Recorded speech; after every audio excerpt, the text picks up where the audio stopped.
नमस्कार सभी व्यूअर्स को।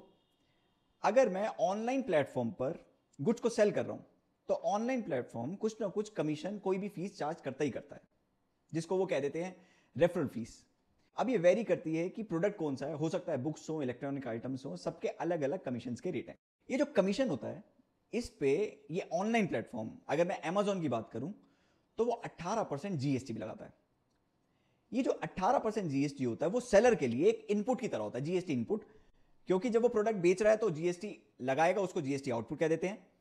और जो कमीशन लग के आया अमेजोन पे वो जीएसटी इनपुट लग जाता है, उसको इनपुट सर्विस की तरह ट्रीट करते हैं। और उसका बेनिफिट हम तब लेते हैं जब हमें गवर्नमेंट को जीएसटी जमा कराना होता है।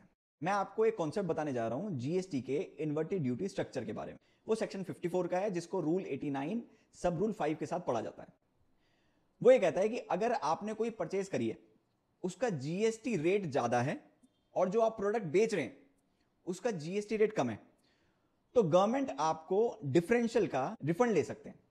अब प्रॉब्लम ये आती है कि जो सेलर है अमेजोन पे, उनका इस कमीशन पे जो जीएसटी लग के आ रहा है ना बार बार, वो इकट्ठा होता रहता है। उसकी वजह यह है कि कई बार उनके प्रोडक्ट 5% वाले हैं, 12% वाले हैं, बट जो जीएसटी रेट ऑन कमीशन है वो 18% है।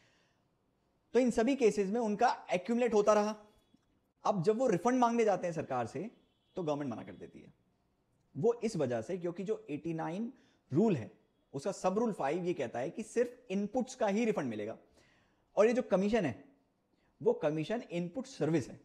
तो इस वजह से लोगों के पास कई लाखों के जीएसटी इनपुट क्रेडिट एक्यूमुलेट हो जाते हैं, वो यूज ही नहीं कर पाते।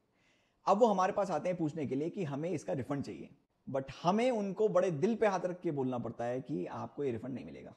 इतना सारा अमाउंट होता है बट रिफंड 1 रुपए का नहीं मिलेगा, क्योंकि ये रूल 89(5) में लिखा हुआ है, जो एक फॉर्मूला है, उसकी वजह से रिफंड नहीं मिल पाता। ऐसी और जानकारी के लिए आप जीएसटी गाइड को फॉलो कर सकते हैं। Thank you.